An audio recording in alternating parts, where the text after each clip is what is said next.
Well, we were scheduled to get the 13th race of the 2014 NASCAR Camping World Truck Series schedule in last night. You saw the lightning, plenty of rain. After about an hour and a half, NASCAR decided to pull the plug. Mother Nature, the only one that got the checkered flag. But this morning here in Bristol, Tennessee, sun trying to poke through for the Unoh 200 presented by Zloop. No threat of rain here this morning at the Bristol Motor Speedway. We'll go trackside now for pre-race ceremonies. Ladies and gentlemen, at this time, we ask that you please rise and remove your hats, and veterans render a hand salute as the Tennessee Army National Guard presents our nation's colors. Please remain standing as Pete Holler offers our invocation. Would you pray with me? Almighty God, our Heavenly Father, we give you thanks for the beauty of this day, for the beauty of this place. We pray your blessing upon everyone here, fans, drivers, crew members. We pray for your safety and your blessing upon each of us. Bless this day and bless us in Jesus' name. Amen. Here to perform our national anthem, please welcome Amy Danton. Oh, say, can you see by the dawn's early light what so proudly we hailed at the twilight's last gleaming, whose broad stripes and bright stars through the perilous fight o'er the ramparts we watched were so gallantly streaming, and the rocket's red glare, the bombs bursting in air, gave proof through the night that our flag was still there. Oh, say does that star-spangled banner yet wave o'er the land of the free and the home of the brave.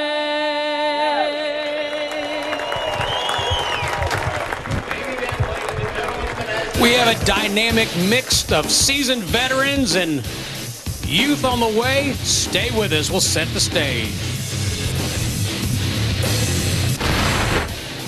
Hey, good morning. Welcome back to the Bristol Motor Speedway. We're getting set for 200 laps of Camping World Truck Series racing on the world's fastest half mile. Take a look at our clipboard. We're going to concern ourselves with groovy racing, and we're going to have some full contact racing.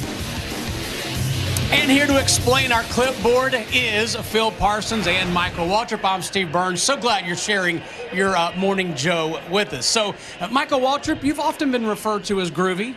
Well, but explain what that means in terms of this race. I just love this racetrack because there's so many options. You've got a groove down on the bottom. Heck, you can run the middle and the top. You can see usually on a half-mile track, everybody's just fighting for the bottom of the racetrack, but not at Bristol. You can run all the way out next to the wall and keep it, well, you can keep it low if you want to. Evidently, Hornaday didn't want to at that point, but there's plenty of options. We'll see trucks scraping against the outside wall, and they'll be right down on the bottom, and there's plenty of room to race, Phil. I doubt if anybody bumps into each other, right? Probably not. Well, Phil, I'm not sure if the phrase Rubbins Racing was coined here, but it might have been. Yeah, certainly. And as Michael talked about, the fact that the upper groove really seems to be, as the tires wear, we get rubber down the racetrack and be the fastest way around. And then we're going to have a little bit of contact here. This is on a restart. Matt Crafton was actually out of fuel. Ron Hornaday wanted that upper groove. somebody was already there. This is at the end of the race when Kyle Busch and Timothy Peters come down the line. But they're going to be fighting for that space up on the top of the racetrack. And we're going to see a lot of that beating and banging here for 200 laps. Guys, briefly, we'll have a green racetrack. Rain washed all the rubber that was on the track. What will we see early in this race? Well, NASCAR announced a competition caution at lap 50, so we know that's coming. But I guarantee you, there's going to be competition that causes a caution before then. These trucks do run into each other. They do beat and bang, and guys will get turned around. It'll be really interesting to watch Timothy Peters fight his way from the back and to see what the kids up front are able to do against the crusty veteran that Kyle Busch is, winning 16 times here at Bristol. It'll be fun to watch those guys compete. Yeah, the competition caution at lap 50 may be the fourth caution of the race. All right, well, let's go trackside to get this race started here at Bristol. And now, for the words we've all been waiting to hear, please welcome your Grand Marshal, the President of the University of Northwestern Ohio, Dr. Jeffrey A. Jarvis. From everyone at the University of Northwestern Ohio, it's Bristol, baby! Drivers, start your engines! Fired up.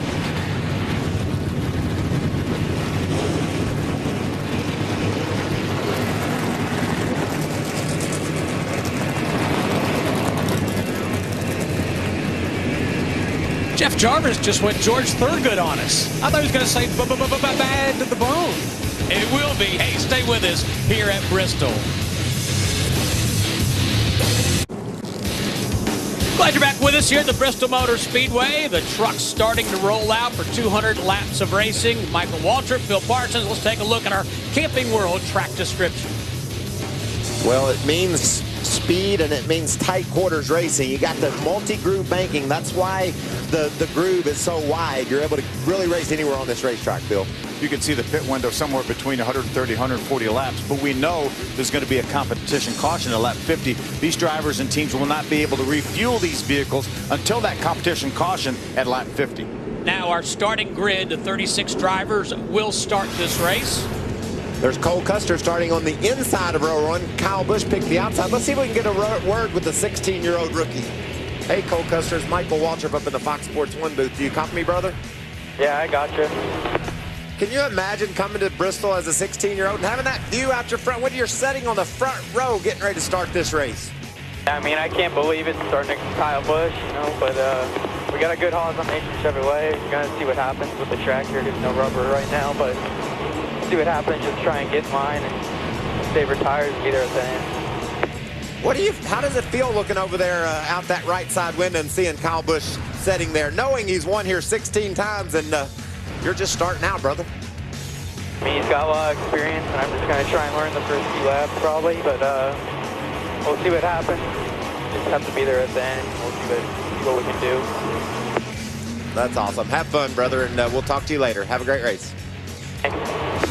All right, thanks, Michael. Joining us on pit road, Bob Dillner, Hermie Sadler. Good morning, guys. We begin with Bob. Good morning, Stephen. Michael knows that this place can be tough on a seasoned veteran. Just imagine if you're one of 6 teenagers in today's field. In fact, 4 of them start in the top 10. But that truck right there, that's a seasoned veteran. That's Ron Hornaday, our 4-time series champion and 2-time winner here. But let's put some perspective on this. Ron Hornaday last won here in 1998. Well, the man that starts on the front row here today in the 00, 16-year-old Cole Custer, Michael just spoke to him. But when Ron Hornaday last won that race, guess what? Cole Custer was only 149 days old, Hermie Sadler. Well, Bob, when you come to Bristol, you expect Timothy Peters to be a factor for the win. In fact, in 2012, he led every single lap in going to victory lane. But after qualifying yesterday, Timothy went to his crew chief, Marcus Richmond, and said, something is just not right. So this team elected to pull the car back over to the hauler, put it back on the scales, go back through every nut, bolt, spring, and shock on this truck to make sure they had it right for today. Marcus says they think they've got everything back where it needs to be. Let's see if Timothy Peters can make his way to the front to a familiar place here at Bristol. All right, thanks, boys. Let's go through our in-cars, beginning with Phil Parsons. We are going to ride along with Timothy Peters. Timothy qualified in the 20th position. As Hermie said, he will go back all the way to the back, and we'll start from the 34th spot in his Red Horse Toyota. Let's hop on board Johnny Sauter, starting 7th. He won last week, and he's our point leader. A lot of momentum for this team. Let's see how Johnny rolls from the 7th spot. Ron Hornaday will welcome a new sponsor, HTPG Refrigeration, on that Chevy. Ron Hornaday, a two-time winner. He starts from the 3rd spot, and we're going to have a great view from his front bumper cam. Let's go up to the post hitter, Kyle Busch. He's starting on the outside of that rookie. But what else can you say about Kyle Busch that hasn't already been said? He's the man here at Bristol, looking for another sweep over the weekend. All right, we are set to go racing. Timothy Peters, as Hermie said, will have to drop to the rear.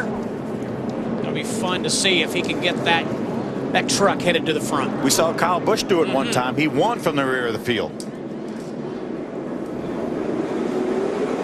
Green flag in the air. We're underway here at the Bristol Motor Speedway.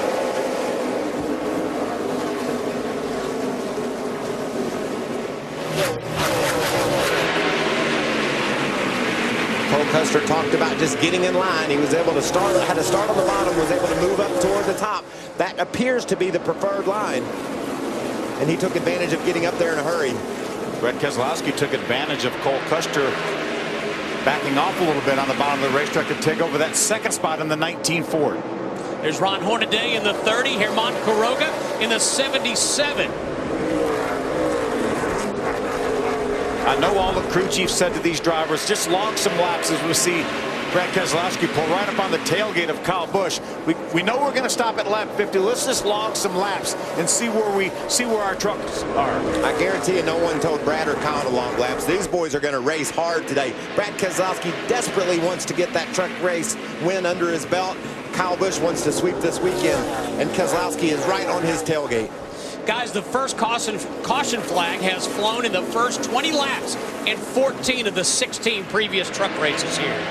That's what I said. They would like it this log laps, but it doesn't happen here when you have fighting for position on this racetrack. How about Matt Crafton close to the inside of Greg Gaulding in that 20 truck? And that's what I'm going to be looking for early in this race, Phil. Who can go to the bottom and make a move? We've heard about how good the top is, but when you can go around someone like we just saw Matt Crafton do there on the bottom of the racetrack, and Brad Keselowski is attempting to do to our leader here, Kyle Busch, that is a strong truck. Not many trucks can do that. Keselowski to the bottom, as you said. Michael, can he make it work? And I think part of that is the fact that there's no rubber on the racetrack. The bottom hasn't rubbered up yet and got slick. Keselowski slides up just a bit in that number 19, but he remains on the bottom. He pokes his nose a bit ahead of Kyle.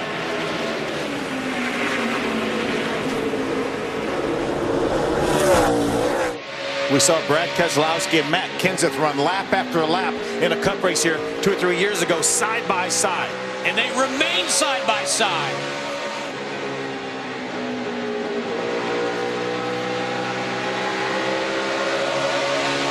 These guys are running laps only about 0.3 of a second off, 0.4 of a second off our pole, and they're doing it side by side. Brad's won a nationwide race here, and he's won 2 cup races here. So when we talk about all the accomplishments of Kyle Busch at Bristol, Brad is really good too. And for all of Brad Keselowski's success, including a championship, he's never been to victory lane in a truck.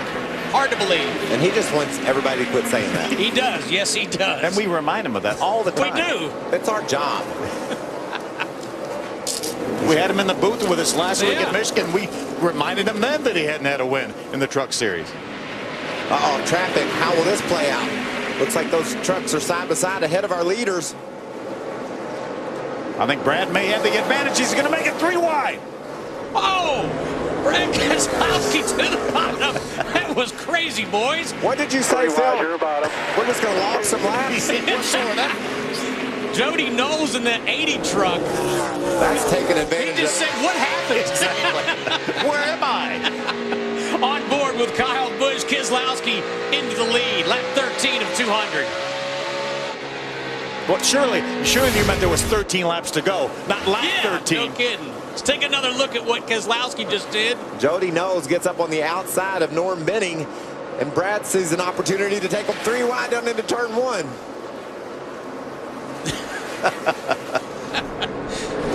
What a great move by Brad Keselowski. 13 laps into the race. Back down outside wall here. Trouble in turn 2. Outside wall and drug onto the apron.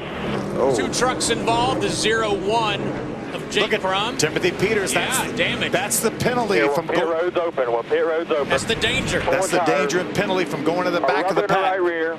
No fuel. No fuel. We'll get the damage done. First caution coming out on lap 15. I believe the 99 of Brian Silas. That is Brian that was involved in this incident as well. That's Jake Crum, the 01 truck. A lot of damage to that one. Timothy Peters involved as well. Let's take another look. Fighting for space down on the bottom of the racetrack. The 01 got in to Brian Silas. Timothy Peters had committed to the top. Tried to get it slowed down, wasn't able to before making contact with Jake Crum. You can see TJ Bell and Tyler Young both went to the top, and it was clear by the time they got there, there was just no way Timothy could get down that quickly. Timothy Peters had made it up to the 25th position, but damage to his number 17 truck. Back at the Bristol Motor Speedway, we are under caution. Caution out for the first time on lap 15 because of contact between Jake Crum and Brian Silas. Timothy Peters there in the 17 got into them. He had nowhere to go. Yeah, the trucks of Crum and Silas were racing down into turn one, and there just isn't really any reason for Brian Silas to cut down like that on Crum. There's plenty of room on the high side. He knew that guy was peeking to the bottom. He should have just rolled up to the top. He'd have probably held him off and saved both trucks. You just have to survive early in the going. When you got someone heating you up on the bottom, just roll to the top. And you wonder why some people may say, well, why didn't Timothy Peters just stop and turn left and miss them? He's already in the corner. As hard as he can get into the corner, you can't just stop these 3,400-pound vehicles on a dime like that. Bob Dillner. Jeff Burton, top 10 in points coming into Bristol. He was running 20th, but this truck just awful off the corner, way too tight, so they wanted to make a track bar adjustment. Guys, you have to remember that these teams were supposed to race at nighttime with a lot cooler temperatures and a lot of rubber down the racetrack. So this is, I'm sure it's throwing a curve to a bunch of these crew chiefs. And that bump was certainly a bump in the road for Timothy Peters, but it doesn't necessarily mean his chances for winning this race are over. That isn't enough damage, in my opinion, to hamper his progress. As long as there isn't a hole in that radiator, he's got a real shot. We'll be right back to Bristol Motor Speedway. Just back underway here at the Bristol Motor Speedway. Brad Keselowski jumps out to a little bit of a lead over Kyle Busch. Ron Hornaday, Cole Custer, Bubba Wallace Jr., Herman Quiroga all battling for that lead. Just make a note, that 88 truck, another battle on the bottom that he prevails from. So that's a very strong truck, being able to run around the bottom of the racetrack and make progress. I like that as this race gets into its later stages, because everybody's going to want to run up top. Matt's got a truck he can go other places with, and he's going in a hurry. We saw Bubba Wallace, the 54 truck, get by that 00 Cole Custer, and Bubba did it on the top of the racetrack. So Matt Crafton in that yellow 88 took a look to the inside, but he now gets in line on board with Johnny Sauter. He's looking ahead at Herman Quiroga. Remember, green racetrack here. No rubber down after that rain last night. All these drivers right now favoring the bottom of the race. We're going to see these trucks move up as the race wears on. Brad Keselowski took the outside on the restart, and he prevailed over Kyle Busch like Kyle did on the initial start. Max Gresham looking to the high side of the racetrack. There's a good shot of Ryan Blaney, that blue number 29. He was the highest placed truck that pitted during that caution flag, and he was running in the 13th spot, Hermie. Well, you're right, Phil. The 29 of Ryan Blaney made a stop on pit road as well. He started 14th and was not going anywhere. The truck was way too tight, so they took advantage of that caution to come down pit road to make a chassis adjustment. They could not put fuel in prior to the competition caution, but trying to get Ryan Blaney better through the corners. Also, Timothy Peters came down pit road. The hood on the left side was up in the air. They used a baseball bat to get that down. They put two right side tires on it and a spring rubber in the right rear. But Timothy Peters is reporting the truck is still way too tight and has more damage they need to fix next time they come to pit road. And through all that repair, the 17 truck able to not lose a lap. Yeah, but he's in trouble, guys. He's struggling, can't get around Jody Knowles. Not going anywhere really right now. And the leaders are within a straightaway of him. So that election to go to the back after working on his truck after qualifying, in hindsight was a mistake. He got involved in an accident, which you'll have at Bristol. You know that everywhere you're in danger of getting in someone else's mess, and Timothy did just that. Cole Custer in the 5th position. Matt Crafton wants it. See, Cole's moved up the racetrack in the middle now. Matt Crafton a little bit lower on the racetrack. This battle has stabilized here over the last few laps. We saw Matt take a run at Cole early on. Battle for 9th, 10th, and 11th, and we go to Bob Dillner. Greg Alding is in that 20 truck, and he's one of those teenagers we spoke about, just 16 years old. He's fighting for a championship in the NASCAR Can-Am Pro Series East Division right now. But right now, he says his truck is awfully tight, but he's got a veteran leader here today for this team in crew chief Chris Rice. And Chris Rice reminded him, he said, listen, Gray, it's going to be that way all day. Just roll the center and see what you can do coming up off the corner. Greg Alding trying to hold on to that truck in a top 10 spot right now. Yeah, Greg Golding, 16 years old. Ben Rhodes, 17 years old. John Hunter Nemechek right behind, also 17 years old. How about 3 teenagers racing here up in the top 10? And Brandon Jones there joining that battle as well. Another one. Another 17-year-old. They're everywhere. That looked like an impressive move by Rhodes to get to the bottom of Golding and almost had him cleared off turn 2. But look, he couldn't clear Golding, and it cost him a spot to John Hunter. So it's so tough to pass on the bottom, and we see an example of it there. Not only did he not get the pass that he almost had completed, he lost his spot as well. So Brendan Newberry able to use Jennifer Joe Cobb for a pick to get by Joey Coulter. It allowed Corey LaJoie, that 92 truck, to get by as well. Jennifer Joe Cobb 2 laps down in the 31st position. How about that power move by John Hunter Nemechek on the bottom of the racetrack, getting by the 20 of Greg Golding. Ben Kennedy in the 31 battling for position with Max Gresham. Hermie Sadler has more in Kennedy. Steve, the 31 of Ben Kennedy is going to the back. He has no brakes on that truck. His crew is telling him to try to get to the high side and just coast around the top and try to stay out of trouble until they get a chance to come to pit road, but no brakes on the 31 for Ben Kennedy. And up front, Kyle Busch's truck seems to be a little bit better than Brad's now after they've got some laps on the tires. We're nearing the competition caution in 7 laps, and it looks like Brad is having problems holding Kyle off. 43 laps complete. Working traffic. Keselowski underneath the 50 of TJ Bell. Brad's going to get a break there. Caught TJ at the right spot. That's going to put a little gap between himself and Kyle Busch, as well as the fact that TJ's truck's in between him right now. And Kyle Busch finally makes quick work. And that's Tyler Young just up ahead of our leader, Brad Keselowski, that's trying to hang on for all he can in the next 6 laps so that he doesn't go a lap down before this competition caution, but it's not to be. Now he's just going to hope Brad Keselowski doesn't go up and lap the next guy in line who's just in Boston and put him a lap down. That will give Young a chance to get the lucky dog and get back on the lead lap. We have to let you know, though, that Timothy Peters, the 17 truck, did go a lap down, and he's not in position, as you mentioned, for the lucky dog. He's behind several trucks that are already a lap down. And earlier you talked about it, Phil. We saw Matt Crafton close on Cole Custer on the bottom, almost had a move made on him, but now Cole's been able to make the top work and drive away from that. We talked about at the beginning of the show, the multiple grooves, the bearing banking allows these trucks to run all over the place. Sometimes it's just as simple as finding another spot on the racetrack in the corner to run. That'll enhance your truck's handling and allow you to pull away from a guy. As you mentioned right there, the 25, Justin Boston would desperately love to stay on the lead lap here. We know the competition caution is coming within a lap or 2. Jeff Burton of 13 right in front of Justin Boston. Just completed lap number 49.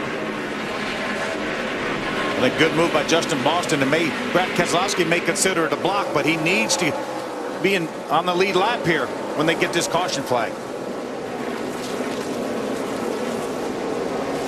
If he can stay right there, even if Brad gets by him, there's a caution. He will stay on the lead lap.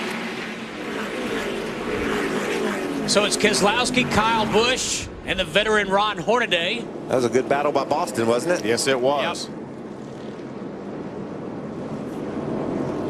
And that will give Tyler Young, the lucky dog, the free pass, because the Boston was able to stay on the lead lap in that 25 Sloop truck. We'll have to go back to the scoring lines, the data lines on the track, and make sure when the caution flew that Boston was indeed ahead of Keselowski, but it sure appeared he was. And we're getting confirmation from NASCAR that Boston is on the lead lap. So Justin Boston's biggest fan during those last couple of laps, Tyler Young. Yeah, absolutely. He wanted to see Boston hang on to that lead lap so that 02 truck could then return to the lead lap via the lucky dog. So 23 trucks remain on the lead lap. Competition yellow out. Lap 50 of 200 here at the Bristol Motor Speedway.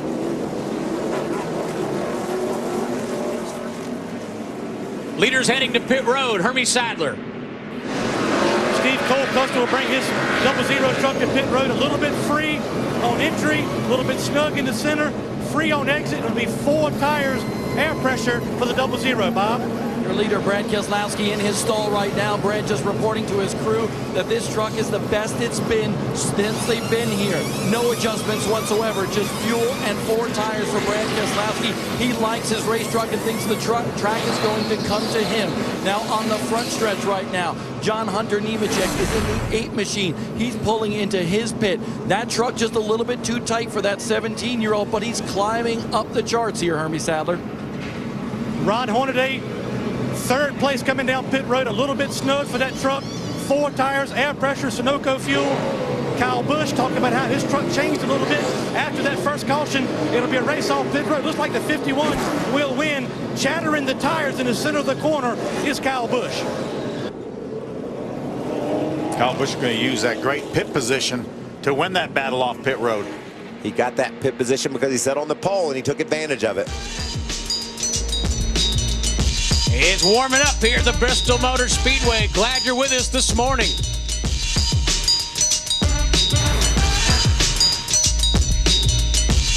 Speedway. Pace car is off. Kyle Busch, Brad Keselowski will lead the field to the green flag on this restart.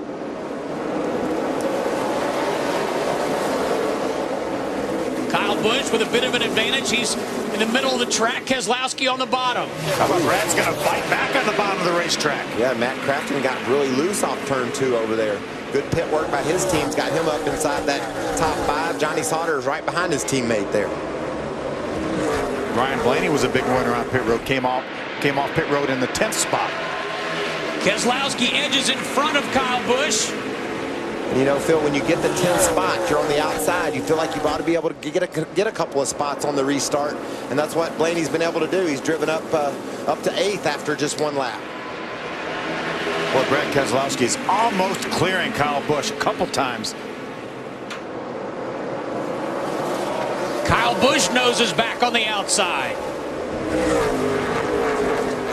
I'll tell you, the best time to make that bottom move work is right after a restart when the tires have cooled off a little bit. These guys have new tires here for that move.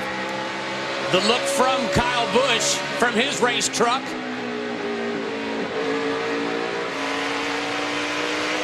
And from the bumper cam of Ron Hornaday. Let's not forget Hornaday. What a great view, though, out of the front bumper of that 30 truck of Ron Hornaday. See, Brad's going to tuck back in line. Get a good angle into the corner. That makes me want to race again, Phil. I love that view. Just seeing those 2 up ahead battling.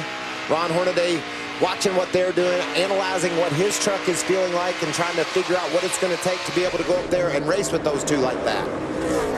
Oh, yeah, and by the way, they're lined up behind him, too. So you have to be looking every which direction in order to be able to make sure you understand where you are, not only on the track, but with your setup and with your team, so you can report to them the adjustments it's going to take to be able to go up there and race with the leaders.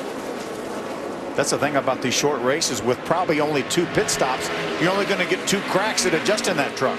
I was going to ask, Phil, we put 4 tires on at lap 50. Do we come back at lap 100 and get another 4 if we get a chance, or do you think somebody will try to go all the way on just 1 pit stop? I think with a few caution laps, they would be able to make it on fuel. They're just going to have to monitor how far off the tires are falling and how easy it is to pass to get back to the front, how many trucks on the lead lap. So a lot of things that the crew chiefs have to consider before they decide whether to make that next pit stop or not. There you see Matt Crafton in the 88. He rides fourth. Bubba Wallace in the 54 just behind him. Bob Dillner. Bubba Wallace fifth in points and fifth on the racetrack, as you alluded to, Steve Burns. And he had been running the bottom groove earlier on in the race, but his crew chief, Jerry Baxter, gave him a suggestion. He said, your teammate, your boss, Kyle Busch, was running the outside and running fast. Let's try that when you're single file. Well, here's what he thought of it during the competition caution. About a one tight when I moved up there, so a little bit better up top. A good neutral on entries and landing. Snugs up a little bit right there. Five top five finishes in the last 7 races. Bubba Wallace wants to contend for this title, hoping for a great run here today. All right, thanks very much, Bob. Continue to watch them battle. It's the battle for the 4th position. There's battles all over this track, Steve.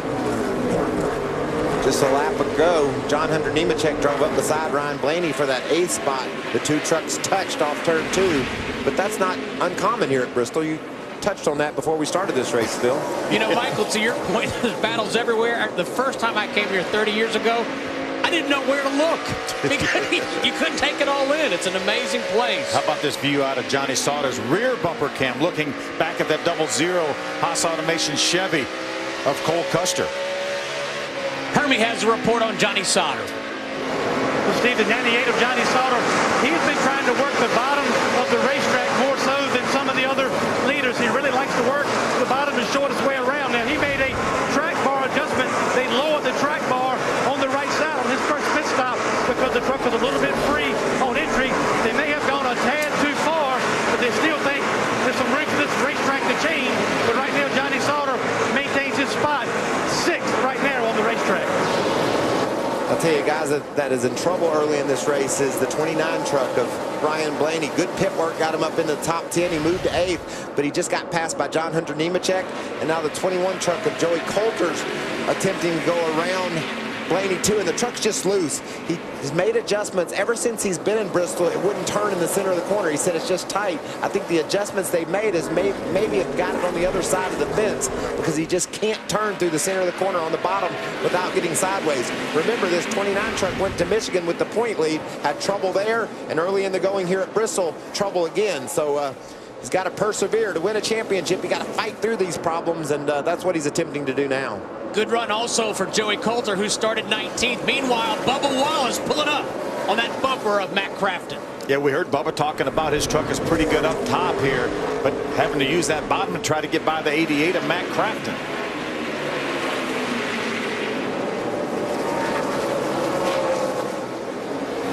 Kyle Busch in that 51 by TJ Bell in the 50. You'd have to say the 51 and the 19 are pretty well evenly matched, huh? Looked like Kyle was able to hold off Brad as he's doing now, but Brad was able to hold off Kyle. I think in the longer run, though, Phil, I like the 51 truck. That Dollar General Toyota seems to have the handling that it's going to need to be able to sustain that lead late in the race. Remember, Brad was able to use some lap trucks to get that lead away early on. 80 laps complete here at Bristol. That man, Kyle Busch, is your leader.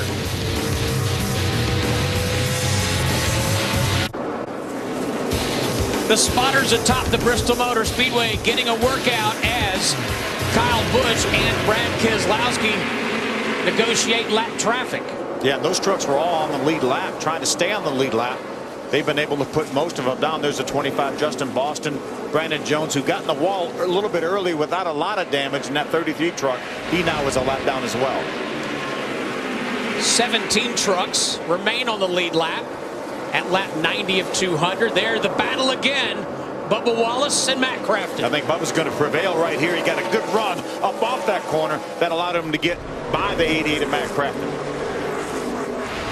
That the battle for 4th position. 31 truck of Ben Kennedy, who's already a lap down, is right in front of Bubba. Ben's running a middle to high. Bubba's going to move by on the inside. Yeah, hearing earlier that Ben Kennedy having issues with his brakes. Yeah, that's not good at Bristol. You know, you don't use a whole lot of brakes here, but it certainly helps you drive this racetrack. If you can just lean on them a little bit, getting in the corner, sort of set your nose, it helps you throughout the whole turn. And we've seen Ben struggling since the race started. Nice move by Bubba, and heavy traffic right there. Split those two trucks, the 10 of Jennifer Jo Cobb, the 80 of Jody Knowles. Opened up about a 6-truck length gap over Matt Crafton. Hermie on Matt Crafton. Steve, the longer he runs in this run, the truck is getting too loose on entry. More importantly, too loose under acceleration off the corners. They're anxious to get that 88 back on pit road and find some more forward grip, Bob. How about the 92 of Corey LaJoie, 22 years old. He's the son of two-time Busch Series champion Randy LaJoie. Running in 12th right now. That truck's just way too tight for him. But I had a great conversation with him. The LaJoies have never been known to mince words. He said, he qualified 21st. He said, we don't have a good qualifying truck. We don't have the capability of qualifying well. But that truck was very good in race runs yesterday, and he is proving it here today. He told me yesterday that this team is capable, certainly, of a top 10 run at Bristol, making his second start in the Debbie Rough Truck Series this year. Well, it's fun also, Bob, to see his words come true. He said it'll handle good in the longer run, and we've seen him really cut up through the field. He's currently in the 12th spot, like Bob said, but the leader is just a couple of trucks back. So Corey LaJoie will need to keep picking them off if he wants to stay on the lead lap. The next guy ahead of him last week went into the race leading the points. Ryan Blaney, he's in trouble too. From the rear bumper of Johnny Sauter, looking back at the 0-0 of 16-year-old Cole Custer, who started on the front row alongside the KB show. Yeah, Cole showed a lot of patience this race. He said he wanted to log some laps, be there at the end, and he's doing a nice job of that. We're halfway here at Bristol Motor Speedway. The Unoh H200 presented by Zloop. Our teenagers are falling off the lead lap quite quickly here. That truck, the 0-0 of Cole Custer, still hanging in there, but and John Hunter Nemechek, but we just watched Ben Rhodes and Greg Alding go a lap down. There's our leader, Kyle Busch, down into turn 3. You can see Brad Keselowski caught in traffic. How did he get a squeeze in there? Your middle, Harry, your middle. He's not, is the answer to that question. Exactly. See, John West Townley, too. Strong run for John West. He was able to hang on to the lead lap, currently in 15th spot. Greg Alding, the 20, moves down to the bottom to give the outside line to the second place running Brad Keselowski.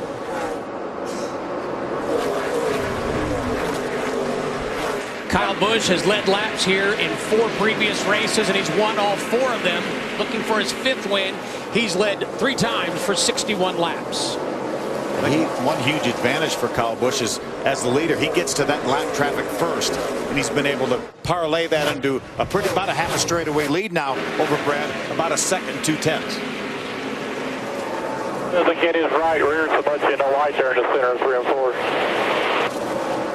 That just means he's telling Brad where Kyle's going. And you can see Brad's all the way up in the white. That's how the spotters explain to the driver what other guys are doing. Brad all the way up in the white, and Kyle still down out of it into the groove. So there's more grip up there in that white, I believe. So Brad's taking advantage of that, trying to close back in on Busch. Kyle Busch at the point, followed by Keselowski, Hornaday, Bubba Wallace, and Matt Crafton.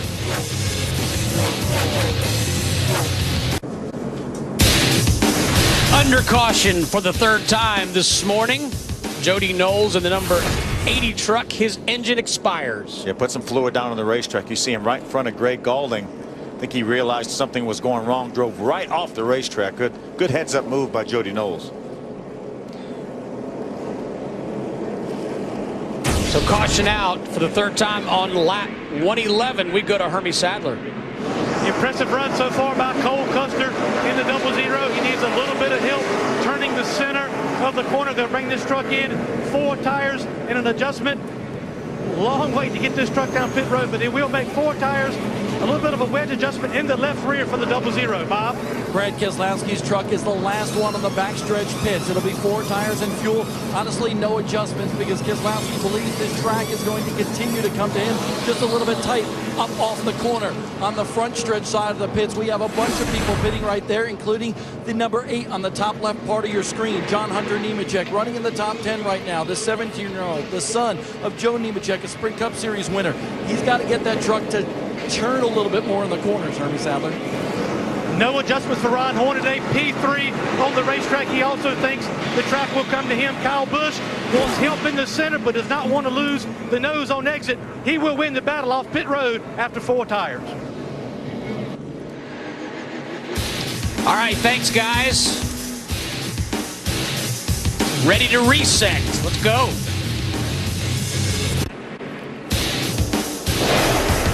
Back at the Bristol Motor Speedway, the Unoh 200 at Bristol, presented by Sloop. We've had 3 caution periods.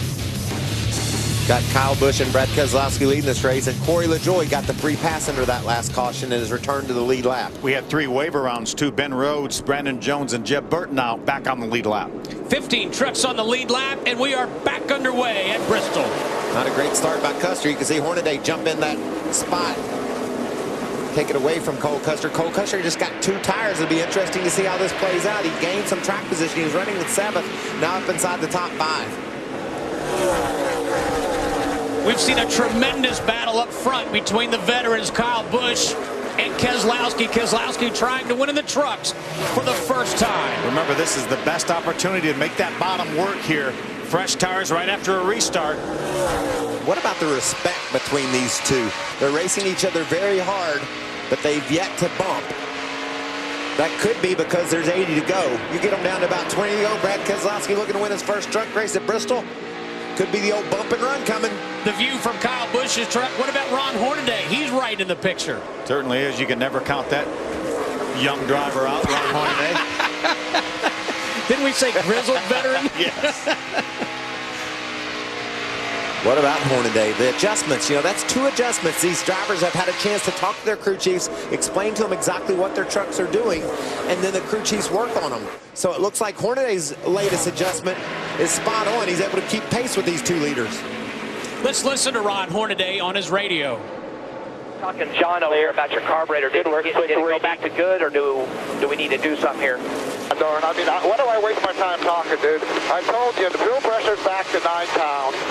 4 or 5 laps ago before the thing came out, it went back. Before it was pegged, flood down. Now it's back to 9, we're good. All right. Bristol has a tendency to frustrate you, too. I said it's on. And, you know, it's really hard to talk. That was under caution, obviously, but you gather all your thoughts and hope for a chance at... Oh, Kyle gets too high.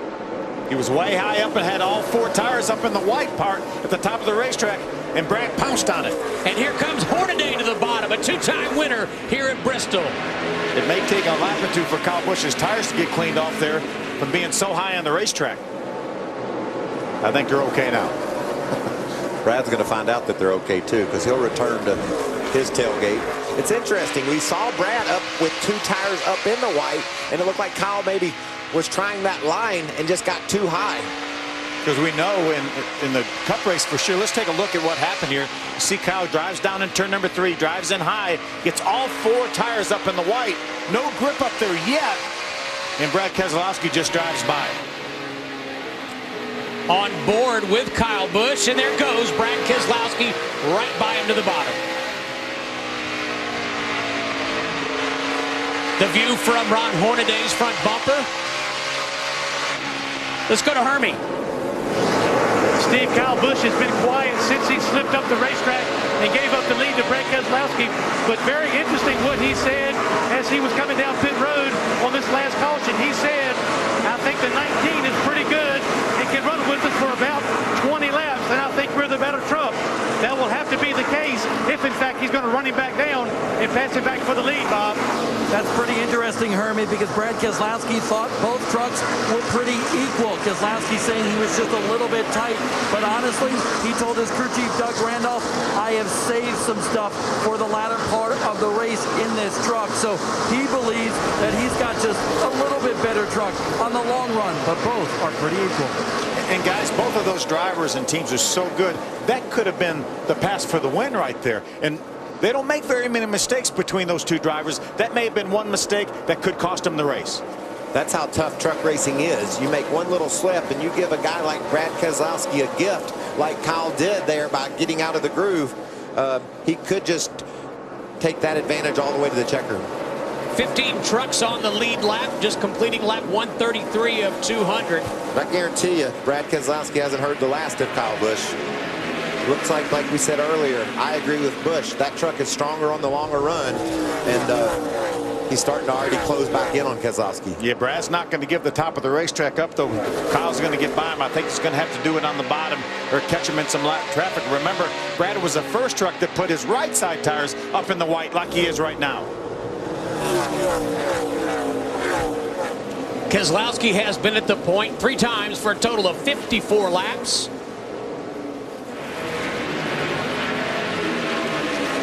Kyle Busch starting to cut into that lead. Yeah, catching him is one thing, passing him is another. Again, you don't see these two drivers make very many mistakes. That one mistake that Kyle made, getting up a little bit too high, up into the white at the top of the racetrack, that gave the lead away, that may come back to haunt him. This is a classic battle between a couple of guys that are pretty good in the Cup Series, and they're showing out their strength here in the trucks, and it's man against man right now. They're able to drive just a bit away from Hornaday. Hornaday's been able to hang with them much better this run, but this is a couple of Cup winners, truck guys that are making it happen right now. It's a good battle right here. That 32 truck of Ben Rhodes took the wave run. He's on the lead lap. The 20 of Greg Gaulding, the 05 John West Townley, both those trucks 1 lap down, racing for the 17th spot. Gaulding had high hopes. I heard him on the radio last night leaving the racetrack, and he really thought they could make a strong run to the front, but it hasn't happened here this morning. Such a pace that's been set by Kyle Busch and Brad Keselowski. I mean, if you're just the slightest bit off, as Brad moves around the lap truck of Jimmy Weller on the 08, that allows the 51 of Kyle Busch to close up within a couple truck lengths. If you're not really on your game as good as those two trucks that right there in first and second, it's going to be hard. It's going to be a tough day. It just happens in such a hurry, Phil. I mean, you look in your mirror and here comes the leaders and you think, how could that happen? I'm running strong. But the pace here is just so hectic that people get lapped in a hurry. Speaking of which, Michael, they just went by Mason Mingus in the 35. His truck 4 laps in arrears. We need to follow up on the Timothy Peters story. Remember, trouble early on. 4 laps down in 27th right now. Ooh. Brad down on the very bottom of the racetrack. You can see from Kyle Busch's truck how tight it got as they raced into turn 1. Then you're just hoping that Jimmy Weller realizes you're there, or his spotter does. See, Ben Rhodes has been able to get by the 20 of Greg Gaulding and the 05 of John West Townley. Right now, Ben runs just outside the top 10 in the 11th spot. He's taking advantage of that wave around that he took. He's got a fast enough truck to hang on the lead lap. Maybe an adjustment away from being a contender for a top 5 is Ben Rhodes. Looking at a battle for third. Ron Hornaday has it. Bubba Wallace wants it. Yeah, Bubba's been strong this entire race. Whoa, sideways, there's some contact. Gaulding, the 05 John West Townley into the wall twice.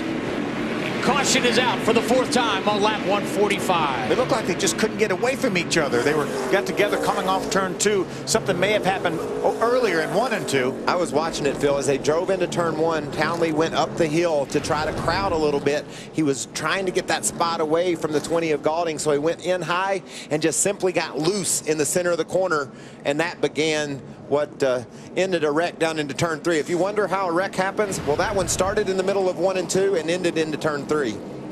Justin Boston, that 25's loop. Toyota also with some damage from that incident. A lot of damage to that Zaxby's Toyota for John West Townley. Check this out. These guys have been battling side by side. Look, Townley tries to enter high, gets sideways there, and that begins it. Brendan Newberry able to sneak by on the outside. Brandon Jones and Justin Boston were just in the wrong place at the wrong time at Bristol. You can see Newberry all out of shape, but still hangs on to his truck. Yeah, watch the 33, and he's going to try to get by on the inside, and John West Townley is there. And he gets hit on the inside as well. Both sides of that 33 truck pretty well used up.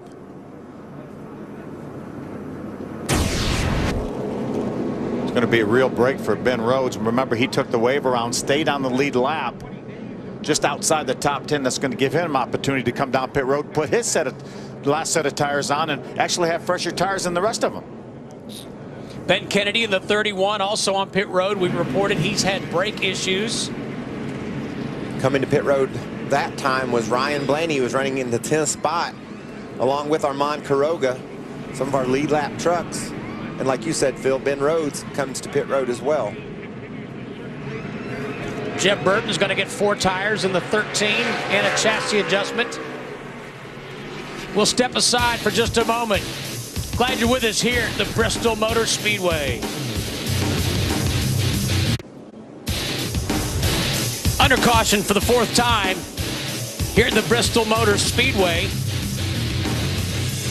1 lap to get this thing restarted. Brad Keselowski, Kyle Busch, still your leaders. Hornaday, Bubba Wallace, and Matt Crafton in your top 5.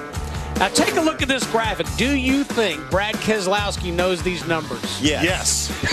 I guarantee you. And if he doesn't, we remind him about them all the time. And if he wins this race, I bet you the first thing he says is, now y'all can leave me alone. Because people start every interview with, you've never won a truck race, Brad. And oh, by the way, Kyle Busch has finished better than you in 21 of the 24 head-to-head battles. Now you're just getting into details, and I don't want to hear those. Now it's getting personal. You've taken it to another level. You just went next level. This is a big restart, as so all important, of them so important restart. Again, this may be Kyle's opportunity here to try to make something happen on this restart. He goes to the bottom. Look at that run off turn 2. Brad gets in. Is he going to bring Bubba with him?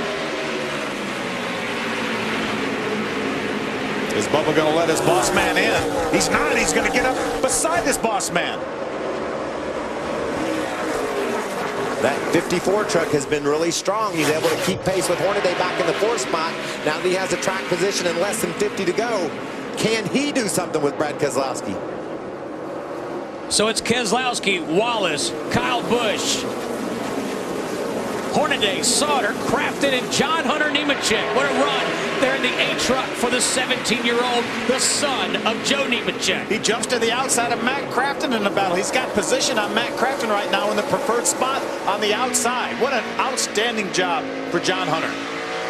Looking from Johnny Sauter's truck back at John Hunter Nemechek. We know John Hunter's not afraid to run on the outside of somebody. We saw him do it at Gateway lap after lap, battling for the lead. Bob Dillner. Steve, I asked John Hunter Nemechek and his dad Joe before the race, what was their plan of attack here? And he said, honestly, we just need to survive. He's been so close to some great runs and challenging for wins already here in the NASCAR Camping World Truck Series. This kid's got some talent, and he's certainly showing it here today. That truck at this point in the race, just a little bit too loose coming off the corner for John Hunter. John Hunter has 5 starts. This year, Bob, best finish of 6th, which he's done twice. What about that move by Ben Rhodes? He was able to squeeze to the outside of Armand Quiroga, and now he's going after Jeff Burton. Rhodes took the wave around on our caution before last, and look, he's driven inside the top 10. Fast truck, too. Battle for 2nd. Kyle Busch to the bottom. Bubba Wallace on the high side. Kyle Busch knows right now that he cannot beat Brad from 3rd. He's going to have to make something happen. He's going to get by his teammate and protege in order to go up there and chase down that 19 truck. Kyle again hunting the bottom. Brad Keselowski was 1/10 of a second faster than this battle for 2nd the last time around. So as Kyle and Bubba battle, Brad drives away. Bob Dillner. Remember, Bubba Wallace has been one of the hottest drivers in the series, 5 top 5s in the last 7 races. And remember what his crew chief Jerry Baxter told him earlier today. Go to the top side. That's where the 51 is good. I'm sure Bubba Wallace thinking about that. No adjustments for him on that last pit stop because that truck is that good. He's driving away from Kyle Busch, too. He opened up a few truck lengths over Kyle. Look at the gap right there. That was interesting. Kyle caught him, battled beside him, but then as soon as Bubba cleared Kyle, he just drove away. In fact, that time by, Bubba Wallace was the fastest truck on the track. He ran a 15.82, a full 2/10 of a second faster than our leader. How about that? Bubba Wallace is on it. As Bob said, one of the hottest drivers in the series right now.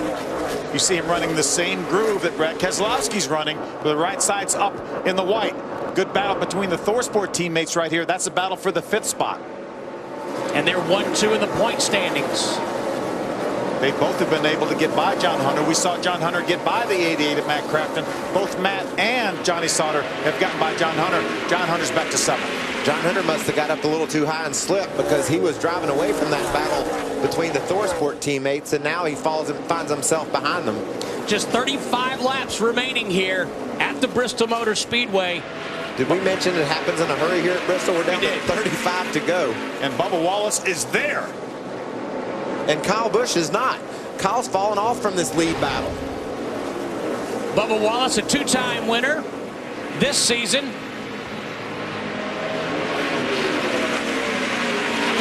You know, Brad Keselowski expected to battle a KBM truck for the win of this race here, but I think he probably would have thought it would have been that yellow one, number 51. He's got his hands full now with Bubba Wallace. 2 wins so far this season for Bubba, and look, he's able to cut down to the bottom of the racetrack. If he's going to pass Brad, that's exactly how he's going to have to do it. He can catch him running high, but he won't pass him. And on the bottom here.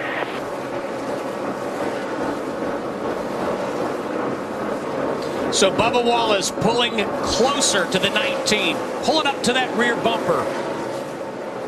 It's just amazing how fast the laps click by here. Every 16 seconds, another lap in the books, and these guys are running sub 16-second laps every lap. So Bubba Wallace has 29 laps to figure out a winning move. And that's exactly what he's doing, Steve. While he's tracking Brad Keselowski, he's trying to... Lappers here, I'll get you to do the best I can, man. Oh, Wade's going to be the first one. That's spotter Joey Meyer talking to Brad Keselowski. He's just trying, not only is he racing with Keselowski, but he's also trying to move that truck around just a little bit, maybe a little lower in the turns, trying to figure out how he's going to be able to pull off this pass. Heavy traffic in front of the leaders. Keselowski low, Wallace high. Wow. Brad got pretty fortunate there.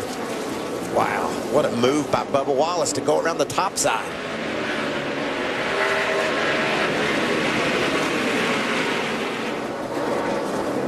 Bubba's getting closer and closer, just about able to stick the nose underneath that left rear quarter panel of Keselowski's truck. And you know who's closing in while these guys messing with traffic? Look at that yellow truck. He's about a straightaway behind just 4 or 5 laps ago, and now he's joined this battle for the lead. Hermie Sadler. Well, Steve, Kyle has not said a whole lot on the radio since he dropped back to the 3rd position, other than to say he was struggling a little bit on entry, but his spotter did say, hang tight, the leaders are getting ready to get in lap traffic, and we'll take one more shot at the leaders, and he has arrived in P3 on the back bumper of Bubba Wallace. And Hermie, he has there. Got sideways there, though, Steve, a little bit in the center of the corner, and look at the gap. That's how quick it happens at Bristol. One little bobble. Bubba too high, in the wall. Kyle, too. I got you. Keep it up there. Inside. Inside. May have a flat here, guys. Be ready. We remain under green for the time being. Right rear flat. Right rear flat. Kyle Busch slows. 10. Clear. This flat right rear tire is taking that 51 truck of Kyle Busch out of contention here. Huge development here with just 22 laps to go. Hermie Sadler. You can see the damage on the right rear where Kyle Busch got into the outside wall. A flat right rear tire. Remember, on the green, you can come down your own pit road. You do not have to go all the way around. That will help a little, but it'll be 2 right side tires in a disappointing finish for Kyle Busch. Well, Michael, you said earlier, everything happened so quickly here, so fast. Just rubbing that outside wall could have got a fender into his tire. Oh, now Gray Galding's high off turn 4. Maybe a flat tire. It's time now for our Camping World. 20 to go. Just 20 laps remain. Greg Galding to your right. He slows on the racetrack. He's able to get back down to the bottom. He had to wait for an opening to do that. I think Galding might have a flat as well. And Brad's breathing. He's got a gap. He gets down inside that Camping World. 20 to go. Especially here at Bristol. Anything can happen. A gap is nice. Another look at Kyle Busch. Watch Bubba. He slides up out of the groove into the wall, and his teammate Kyle Busch the same thing. I think Kyle's right rear tire was already down. Bubba just got a little bit high, got all 4 tires up in that white, and got in the outside wall. You can see the 51 wiggling there. Bubba's going to drive in there, makes some slight contact with Alt, and Kyle does a great job keeping that truck straight. Got a problem with that right rear fender. I think he bent it when he hit the wall, and so therefore they're trying to pull it out. Yeah, it takes Kyle completely out of contention. Now he's being shown 5 laps down with just 16 to go. So the big question is, can this Sprint Cup Series champion hang on for his first Camping World Truck Series win? And in terms of family, his father, Bob, also a winner in the Camping World Truck Series. He won at Richmond back a number of years ago, early on in the Truck Series. And Brad came on the NASCAR map in a truck race over at Memphis, Tennessee some years ago, and that's when people said this kid can drive, and look what he's been able to parlay that truck race into. That's why this truck series is so fun. All these teenagers racing, who will be the next NASCAR Sprint Cup champion to emerge from the truck series? I think we're seeing a lot of teenagers that have the ability to be just that. And I think it's a great opportunity to test their skills against the very best in the business. There's a reason that Brad Keselowski, Kyle Busch race on Sunday, because they're that good. And Bubba Wallace right now is pretty darn close. He's had a great truck here. And Bob, he's wheeling the heck out of that thing. And the team, Phil, keeps on reminding him how many laps to go. The day is not done for Bubba Wallace. He told me before he got in the truck this morning, he was so excited to run this race. When they called it last night because of rain, he couldn't sleep. He got up early this morning, and he wanted to avenge the electrical issue that he had here last year. He is not done. He's searching for a groove and some grip coming off the corner. 10 laps to go, Bob Dillner. Just 10 laps remaining for Brad Keselowski to nail down his first Camping World Truck Series win. There you see Ron Hornaday in the 30 truck. He rides third. Matt Crafton in that bright yellow 88. He is fourth. How about a solid run for Ron Hornaday here? Coming back off a great run last week at Michigan. Another solid run for that 30 team. I'm just continue to be impressed with John Hunter Nemechek. You're talking about solid runs. He's up in the 6th spot. Cole Custer's in 8th after getting just 2 tires on his last stop. Ben Rhodes has parlayed a wave around into a top 10 run, right now running 9th. And Corey LaJoie has fought his way up inside the top 10. Corey's been very impressive today. A great job by Corey LaJoie. Brad Keselowski says, let's just finish this baby off. No cautions, ride home. But as I look around the track field, they're side by side. Several different places this track, so anything can happen. We know how quickly things go wrong at Bristol, and that's the battle for 10th. Jeff Burton's wanting that spot away from Corey LaJoie. Both those young drivers doing an outstanding job here. Jeff Burton's truck was not good early on. They made some adjustments, made it better, and here he is battling for a top 10. And just behind those two, Max Gresham, talking about another solid run. He's in the 12th spot on the lead lap. Those two get together just a bit, Gresham will be there. And Ryan Blaney, that 29 truck, remember our point leader going into Michigan, right behind Max Gresham. Right now, Ryan Blaney shown in 13th. Not a great day for Blaney. It hasn't been a good trip to Bristol for him. I spoke to him yesterday in the garage area. He said it won't turn. We just can't get our truck to turn. We saw him loose early in the race. Looks like it's back to pushing again. Bubba Wallace is closing in a little bit on Brad Keselowski. Bubba's the fastest truck by 3/10 that last lap. And look at the traffic that lies ahead for these guys. We know how tough traffic has been to negotiate, and they're side by side, lap truck side by side ahead of our leader. Just 3 laps remaining. Heavy traffic is going to allow Bubba to close in. Launch back to Bubba. Right on the rear bumper. Can Keselowski hang on with 2 to go? Remember that gap that Brad was enjoying? Clear. Keselowski through turn 4. White flag for the 19. Bubba got a little bit loose off of turn 4. Cost him another couple truck lengths. Down the backstretch, Keselowski into 3. He's going to do it, Steve. Off of turn 4, Brad Keselowski will win for the first time in the Camping World Truck Series. Did it, boys. We did it. Thank you, everybody. Way to bounce back from last week. So Brad Keselowski holds off Bubba Wallace. Ron Hornaday credited with 3rd, but all the celebration for Brad Keselowski for all his success his first win in the Camping World Truck Series. His father, Bob, won at Richmond in 1997. This Truck Series means so much to Brad Keselowski. As you mentioned, this is the Keselowski family spent a lot of time in this Truck Series. I know this one means so much to Brad. He becomes the 25th NASCAR racer to win in NASCAR's 3 top series: trucks, nationwide, and sprint cup. That's an amazing statistic. An amazing accomplishment, let's put it that way. And he's doing a really nice burnout up the bank. He's losing the battle. He's losing the battle. Oh, he's coming back. Let's go to Bob Dillner. An awesome sight for everybody on the 19 team, including crew chief Doug Randolph. While everybody was celebrating out there, Doug came to the back of the pit box, and you just had a moment to yourself. It looks like you got tears in your eyes. What are you thinking right now? Yeah, just really excited for Brad. The draw tight forward was phenomenal today. Relief for him. He's wanted this so bad for so long. So really proud of this team, this organization. Had a tough week last week, bounced back this week, and just really excited for Brad. Like I said, he's wanted this, maybe a little too much sometimes, but sure he's relieved as well. Go celebrate in victory lane with Brad.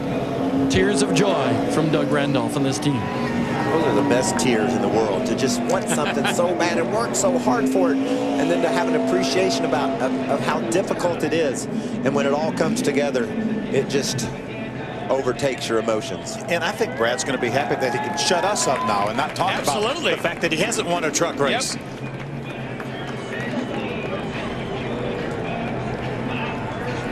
Brad Keselowski celebrating with the American flag and now the checkered flag.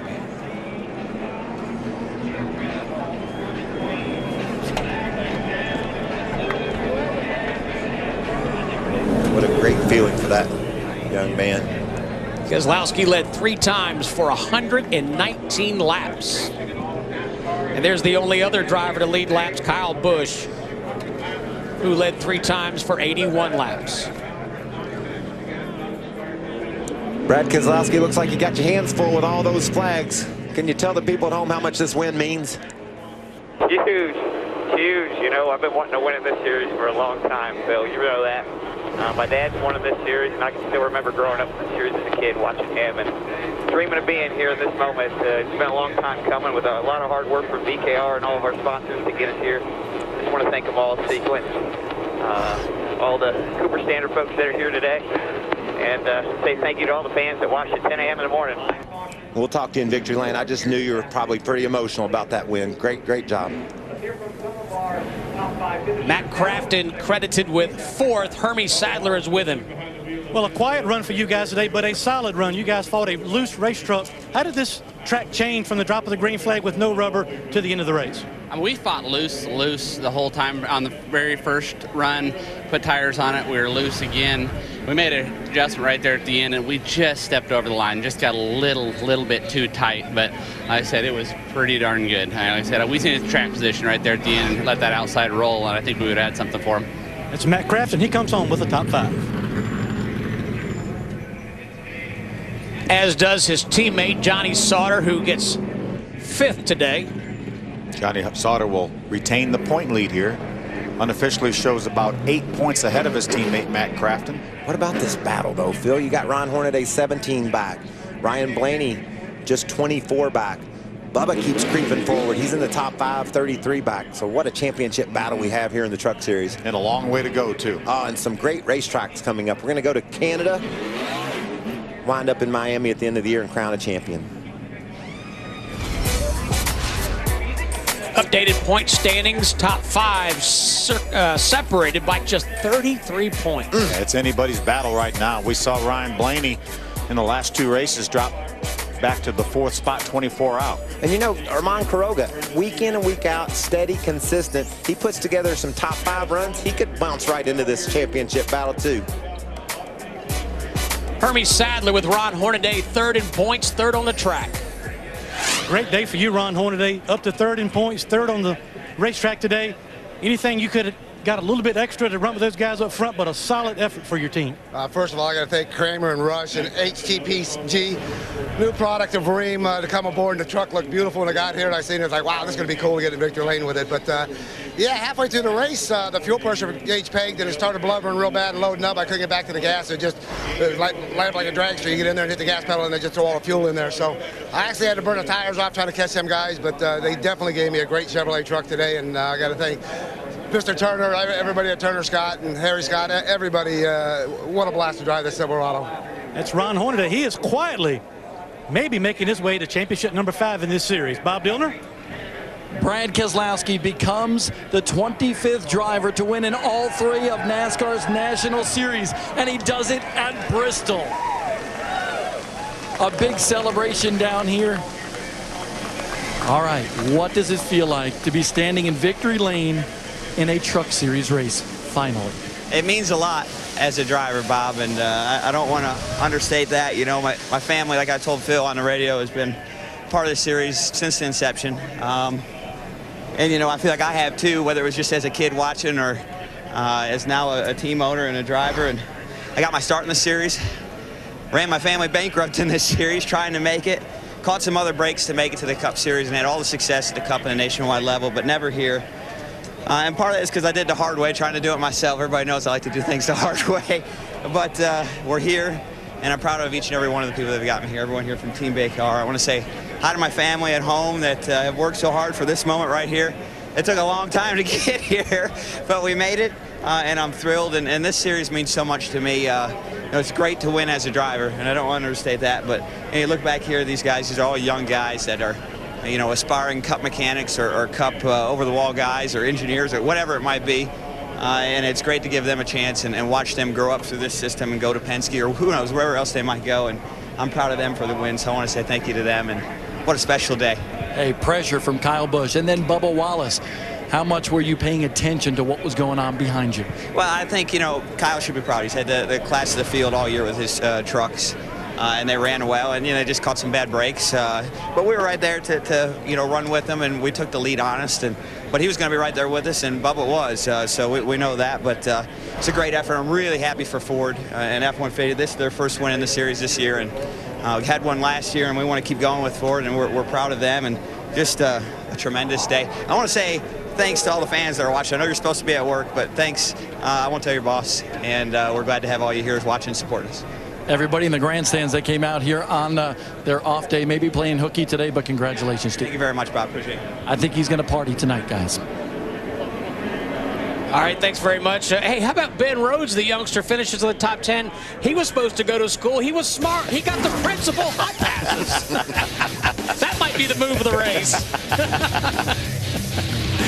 All right, we'll be back to Bristol right after this. Welcome back to the Bristol Motor Speedway, where Brad Keselowski is celebrating his first ever NASCAR Camping World Truck Series victory. It's time now for a Ram Guts and Glory. Here's the winning move. We talked about this restart here. Brad Keselowski able to make the move on this restart. He was able to get by Kyle Busch when Kyle slipped up a little bit, but Brad was just perfect after that. Once he got the lead back, had to withstand a restart, and here he is coming to the checker flag. I like Brad. We had him in the booth last week as an analyst. Now he's a winner as owner and driver in the Truck Series. And marching into the weekend here at Bristol with a whole lot of momentum. Yeah, and his weekend's not done. No. Big Cup race Saturday night for him. Far from it. Well, Bubba Wallace gave him a great battle. Hermie is with Bubba. You're right, Steve. A great battle on the racetrack. Great effort on the racetrack. But when you came down pit road after the race, you sat in the truck for a couple minutes, helmet on, winding that up. What were your emotions as you finished second at Bristol? Trying to gather myself, trying to replay every option I could have done, and we finished second. I wish we could take it back. I thought I got on his bumper pretty good, get in a one, not enough, and I'd have to wreck him to get by him. I respect Brad and what he does, and congrats to him. Good day for our Toyota Care Tundra.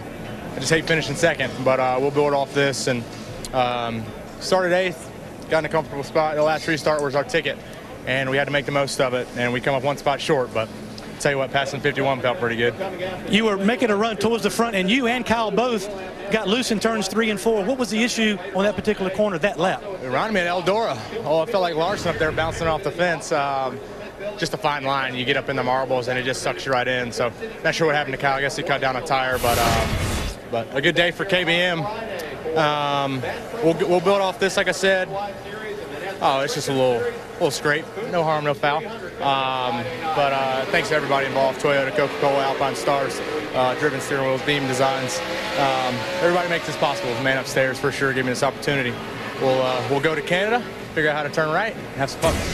That interview shows you what it means to these drivers to go to victory lane at Bristol. Bubba Wallace comes home P2. And guys, nothing to be embarrassed about. He did an immaculate job there, but he was up against one of the very best we have in our sport who didn't make any mistakes. Just think about what he was trying to process, though. He finished second to Brad Keselowski. He beat his boss, Kyle Busch. That had to feel like he even mentioned how good it felt passing that 51 truck. But, you know, when you get that close, you just can't take NASCAR wins for granted. And when you get that close, you can taste it. It takes a second to get it all straight in your brain. You want to get out and be happy for your team. Jerry Baxter does an awesome job working on that truck as a crew chief. You know, Jerry's just a guy that fixes things. He's a truck guy. He's a truck guy, and he knows how to fix a truck. And he and Bubba have a great relationship. I was able to spend some time with both of them yesterday a bit, and they were really optimistic about their truck coming here. And it looked like a great result, but that just shows how much it means to get to victory lane. The biggest distance in all of NASCAR is the one from first to second. You know, you finish third, you're just like, well, you know, we got beat. Good day, had a good day. Right. Yeah. You finish second, and you're like, how could I have done it? What could I have done differently? Joey Coulter had a nice day. Joey finishing in the 7th position. Bob Dillner is with him. And that 7th place runs means Joey Coulter has now finished in the top 15 in 11 straight races. And you do that despite being a little bit under the weather. How do you survive Bristol with a sinus infection? I think I was the only one last night that was a little bit glad to see it rain, because they let me go get another good night's sleep. But man, I'm so pumped about our Allegiant guys right now, man. They just don't have any quit in them, and it doesn't matter how rough practice is, how bad we qualify. They're joking around, having a good time in the trailer, and it keeps me and the crew chief a little bit happier, because we get a little ill when we're not running all that great. But man, I'm so pumped up about today. All the trucks we passed, the spots we picked up on pit road, it's just a great day for us. Is this team turning the corner at the right time of the year? I think so. I mean, you know, we felt like we got off to a slow start at the beginning of the year. But rather than worrying about that, we just all dug deep, and all of our testing that we've done, all the engineering changes we've made, and just all the progress we've made working with Chevrolet and the other Chevy teams has just gotten us better and better. And I think we're going to be in a really good spot by the time we leave Homestead to gear up for next year. Coulter now has 3 top 10 finishes here in Thunder Valley. This has been fun to watch, hasn't it, guys? Just see a team like this 21 Allegiant team that Joey spoke of, getting competitive, getting in a position to where now, when you talk about who could be the next winner on the circuit, we talk about Joey Coulter. Yeah, and he jumped up 2 spots in points, went all the way from 9th to 7th, too. So great day for Joey Coulter and his team. What about our teenagers? They were all solid, no mistakes. A great experience for them here at Bristol. Well, if you're at work, don't go to lunch yet. More interviews from Bristol just ahead.